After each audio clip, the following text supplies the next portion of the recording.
Hello and welcome along to another end of season review from this FM20 story with Dorking Wanderers with me, Daniel. It's the season 14 review today, and this is probably going to be the only end of year review that's been completely tense, and that's because we're waiting to find out if we'll be in Europe next year.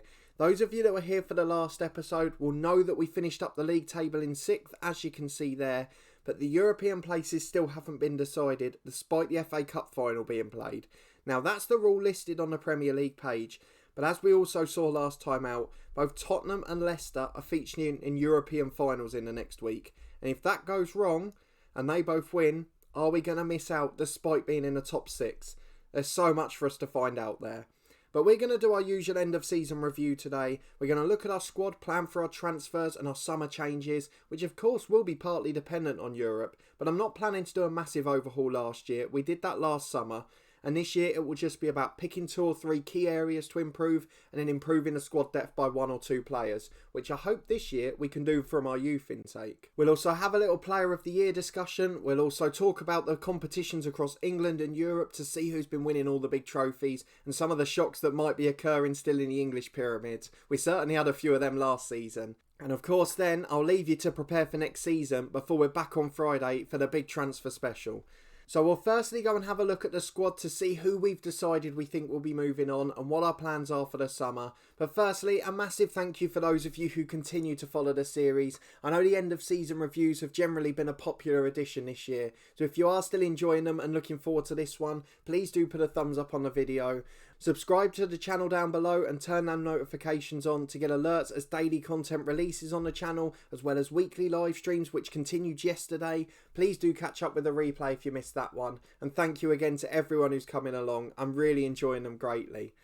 And we'll also have a look today at how Liverpool threw away the league. They were top on the last day and then lost it to United and finished 3rd behind Chelsea. The top 4 separated by 2 points, the top 5 by 5 points. That is a remarkable season. And you can see the gap for a team like us to catch them look pretty formidable at the moment considering how late we are in the cycle. Don't forget season 14 last year is where we started winning FA Cups and big trophies with Torquay. It almost happened here, but unfortunately we threw it away at the last minute. A Carabao Cup final defeat to Burnley, who have guaranteed Europa League 2 football next season. Something we wish we could have in the bank. But let's go and have a look at our squad and see what we've got planned for the summer. I will very quickly remind you, for those who missed out last time, the miracle did happen. This episode, for most of the season, we thought would be us changing the training facilities in the editor. But for some reason, we have finally been given the option to do it. And not only have we got one, they agreed a double one in the end, including the youth facilities too. So it's now a much bigger upgrade for much more money, and I'm hoping it will skip us through a few levels immediately. We've added a second affiliate club to the club in AFC Wimbledon, a team that are obviously affiliated with the game. The stadium expansion is almost complete and we'll be moving back in there next year, and hopefully there'll be European football to go with it. But which players won't be playing there? This is where I'm interested to get your thoughts, because I think I've got this pretty right. I don't want to go too far with the overchanges. I don't want to go too far in terms of giving the squad a big overhaul and having the first 3 or 4 months where we're trying to settle in again. Because obviously we finished this season pretty well in general, and I'd like that form to continue. So this is what I've got planned. We're going to try and fill out the rest of the squad and those extra depth positions needed for 2 games a week with players from the youth intake. So we've got our third choice keeper, Paddy Bowers, who's been out on loan. He's going to come back and fill that role perfectly. And then we've got 2 more brilliant youngsters in the intake who we looked at a couple of episodes ago. Roger Solly, 5-star potential, 1.5 ability, and Sam Williams, 4.5 potential, 1.5 ability. Between those, we've got 3 positions covered. If you add in Gleedle, who's another player not included in our 22, who can cover another 3 positions with 4-star potential and a rapid improvement in his game as well, I feel like that makes up the 25-man squad. Those 3 and Paddy Bowers, in fact that'd be 26, that would be the perfect squad for us. If we get money, I can't promise there won't be 1 or 2 more transfers, so the likes of Kyle Brown, the 4th choice centre-half, or Colin Petrucci, who at the moment will replace Lewis James as backup right-back, but for 1 year, it wouldn't be a disaster if they were involved. So let's have a look at who I have secured to go out. Joe Wilson has already pre-agreed a deal. He will be going to the MLS as early as the start of July when his loan expires at Bristol Rovers. He's had a good season in League One, but nowhere near good enough for this level. Michael Feeney, who we had on loan, he'll be going back on the summer. He did make his appearance in the Carabao Cup final, the only game he played for us. What a moment that'll be in his career that he can talk about for years to come. Then Lewis James, I promised he wouldn't play again after the Carabao Cup final, and I think I stuck to that. Let me just see. He played in the Cray Valley friendly, but otherwise, yeah, he hasn't played since the Cup final, and I'm afraid his time at the club will come to an end. 144 appearances, and it must be said, a very good right back in the Championship. He played half a season, the second half of the year when we came up, and he was really good, but not a Premier League fullback. Didn't quite compete. Johnny Davila, been a bit of a disappointment. We'll hope to get his money back for him. We signed him for 9 million. We'll look for about the same again. A decent player, a decent pro, but he's going to be on his way now. He's on the transfer list. He didn't really feature at all this year, and a couple of times we actually needed him, he got injured. We've got Thomas Betts, who's coming back from his loan at Tranmere, an average season in League One, and he's not going to make it, so he'll be sold on. And Matthew Porteous, probably the same. He's a good player, I really like him. He's been such a good servant for us, and he was crucial in that Championship promotion, 7 goals and 4 assists. But he just hasn't quite got the ability for Premier League level. He's a very good Championship player, and we'll sell him back to a club of that level next season. And then finally on the list is Mitchell Baker, a player that of course we want to keep as we have every other year. But he's only got 1 year left on his contract. Chelsea wants 60-70 million for him, which we're not going to pay. He's an England international, a brilliant player, and if it comes down to a bidding war once he goes back, we're not going to win it.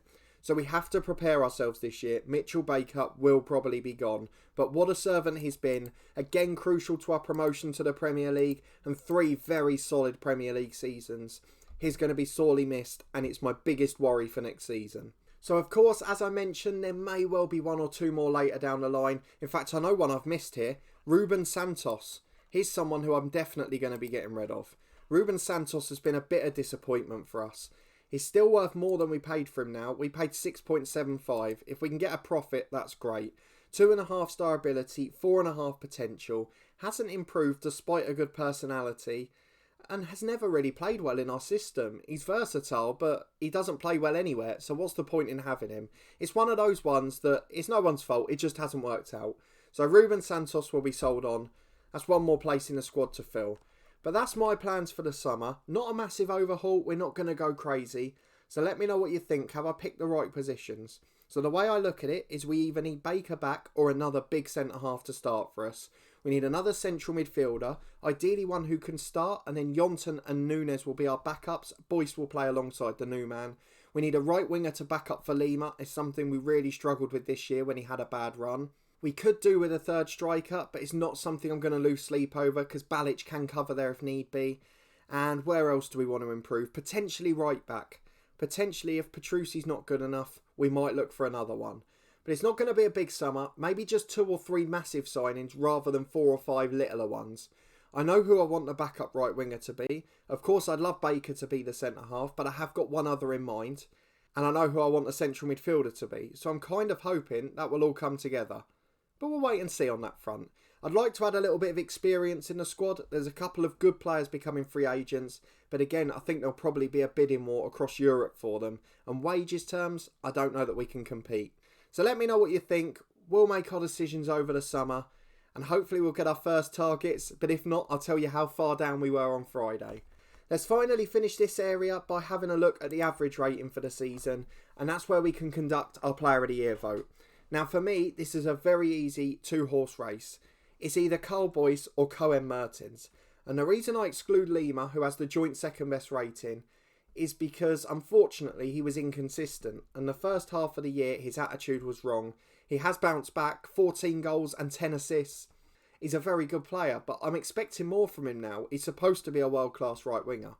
Carl Boyce has become everything we could dream of. The best player average rating by far, 4 goals, 6 assists, loads of key passes, and a proper central midfielder for us.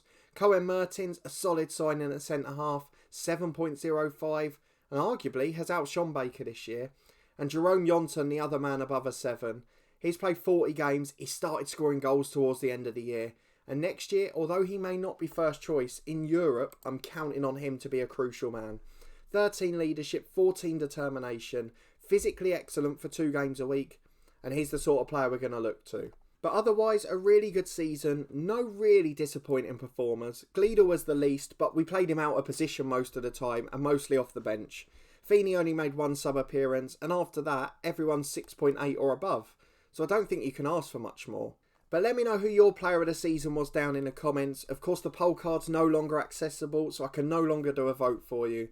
But let me know who you think was best, and we'll come and feedback on it next season. But that's the summer plans here. That's what's going on with Dorking Wanderers. We'll go very quickly through the inbox and have a look at the messages. A record high league position finish of 6th place. Ryan Lima inducted into the overall best 11, but only on the bench behind Fabio Lopez, who of course was involved in all the early promotions. The Dorking Wanderers best 11 and end of season awards. Carl Boyce has won the fans one, but will he win yours? Jerome Johnson gets goal of the season, also signing of the season, and Carl Boyce young player of the year too. I can't argue with much of that. Our first 11 is the 11 listed there. That's exactly what we wanted.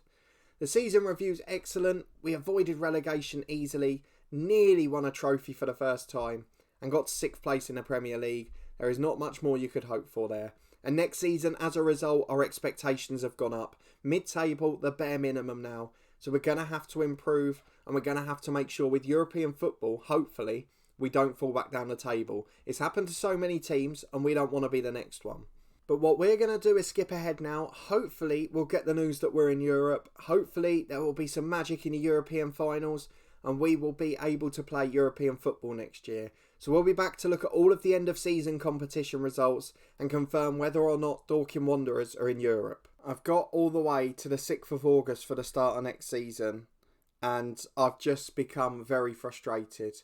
We got an inbox message around the end of May to say that we had qualified for the Europa League after finishing 6th, because Tottenham lost their final, which we'll come to in a moment, but Leicester then won theirs, and now we've got to the start of the season and we're not in Europe. But we had the message. I've taken a screenshot which I will post as a bug or a glitch or whatever. But we were told we are in Europe and we're now not in a competition. We finished 6th in the Premier League. We put in so much effort. And unfortunately, it's all gone wrong.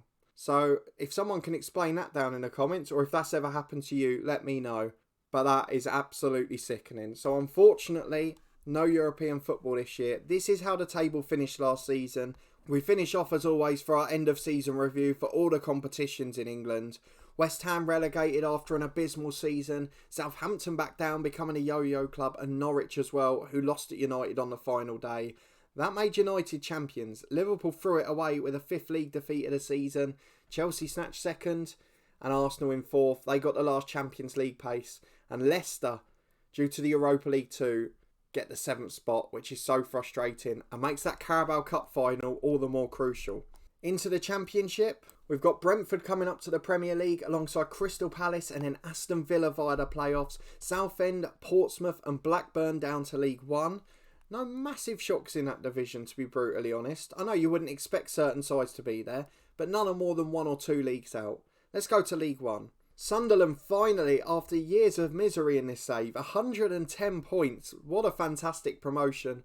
Doncaster in 2nd, they nearly got 100 too. And Sheffield Wednesday won the playoffs after finishing 3rd. Charlton down to League 2, they finished bottom with 31 points. A side we've managed in their head coach, of course. And the side featuring in our most successful stadium review too. Wrexham, MK Dons and Yeovil the others. Chester staying in League 1, they did really well. Chesterfield sort of yo-yoing now. They were Championship for a little while. But other than that, again, no massive shocks. Let's go to League 2. So Oxford out of the Football League again, just as they were when I was a teenager. And we had some feisty trips with Luton, shall we say. Ebbsfleet finished bottom. Havant and Waterlooville survive. AFC Wimbledon, our new feeder club, they were mid-table. Bradford, Crewe, Shrewsbury and Burton up. Every team that won the playoffs was the top side in the playoff campaign. The side who finished 3rd or 4th in League 2 was never one of the lower sides. That's unusual for all 3 to end that way. But let's move on to non-league. Wow, we have a big moment here. Basingstoke and Dulwich Hamlet in 6th place, both promoted. Both make their Football League debuts in game. What a fantastic moment. Basingstoke won it at a canter as well. 99 points, just 5 defeats, which is some going in the National League. Scunthorpe held in 3rd place. They lost out in the playoffs. I mean, look going down as well. Forest Green to the National League North and South. Same for Aldershot. And in Kettering and Farnborough, the other 2. It's a bit of a bizarre table that. There's a real mix of, to be honest, 2 or 3 good Football League clubs. But most clubs aren't sitting here. Most of them have gone all the way down due to financial problems that have spiralled them out of control. And I guess that is quite realistic. So the National League is largely made up of teams from the level below, or a few that were in League 2 or League 1 at the start, like Newport County, like Scunthorpe as we mentioned there. So an interesting one to say the least. But let's move down to the North and South. The North was won by Harrogate with Halifax just behind, 2 of the sides of course that will be competing in the National League playoffs in real life for a place in the Football League this season. At the other end, we have got a big shock. We talked about it last year. It's Grimsby again. 3rd relegation in a row, is it?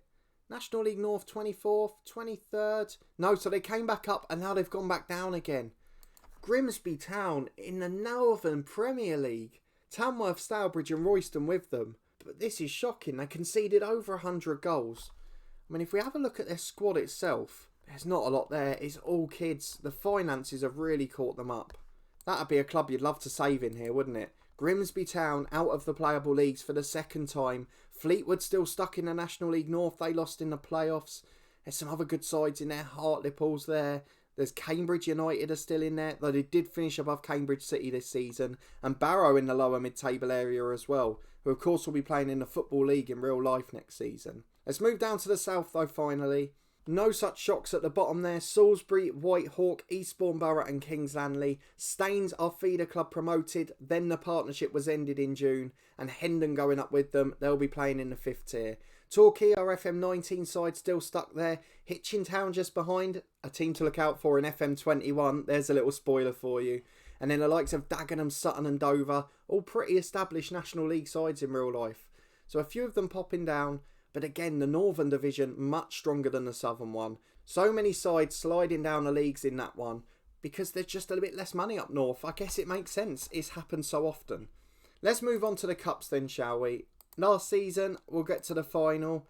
It's a bit more work once you get to the new year. Liverpool won it. We saw that at the end of the last episode. One of the top 4 sides had no effect. The Carabao Cup, I'm not even looking at. We lost to Burnley. We all know the story. The Community Shield, this season won by Liverpool, last season won by Chelsea. United got a habit of losing finals on penalties.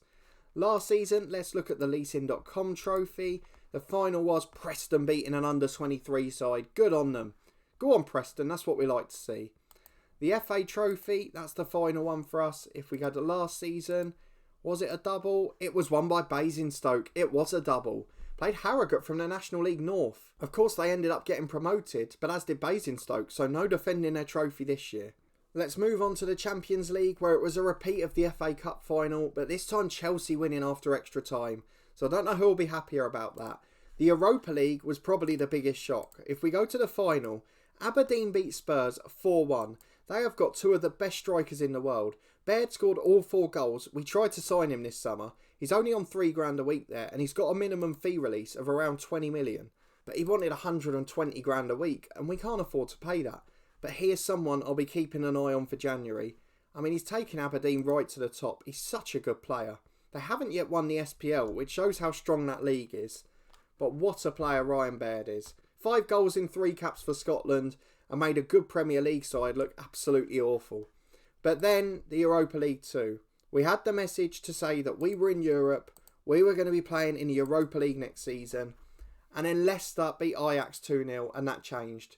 But I've got to be honest, the message came after this final, and I'm not sure what's gone wrong. I mean, I've taken all the screenshots, so I will send them over to SI Games, but it's sickening. It really is sickening, because the hope was there. I kind of thought, as I'd been discussing the last episode of the season, that we wouldn't get in because of this. But in the end, when you get that message, you assume you're in Europe, and to see it not happen is an absolute disaster. But Leicester beat Ajax 2-0, and 2 English sides again winning a trophy, with Scotland dominating the other.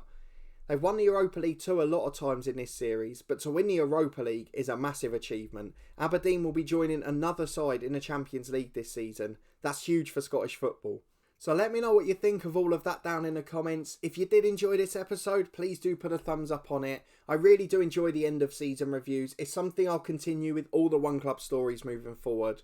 and hopefully you'll continue to enjoy them as much as I do. It's just nice to go a bit into the background. Next season we'll look at more of the mentoring and the training, because we will have youngsters to focus on for once, and we'll look at the development of those homegrown stars. So if you're looking forward to that and you don't want to miss it, subscribe down below and turn that notification bell on. We'll be back on Friday in this series with our transfer special, and there'll be alerts of daily FM20 content before then. So tomorrow is the head coach. We're coming to a very, very tricky end of the season in that one. Trying to defend the German Cup, trying to look for a big job back across the water. It's going to be an eventful end to the season, if nothing else. There's also 2 episodes a week from Cricket 19, a stadium review series every Sunday, and then we're live streaming every Tuesday morning at the moment, 10 AM every week. Thank you so much to everyone who's come along so far. It's great to see the numbers just creeping up each week. I think for the first time the last 2 weeks I had people waiting before I started, and for me that's such a confidence boost. So thank you so much for your incredible support. Please do check out the podcast channel in the eye above as well. We've got interviews with loads of professional footballers, both past and present, from all different areas of the game. We've got weekly championship predictions and plenty of topical podcasts as well. But a massive thanks for watching this one and your continued support with this series, this channel and the podcast too. And I hope to see you next time for a big transfer special on Friday, as we prepare Dorking Wanderers for a big season in the Premier League. Can we compete for the top 4?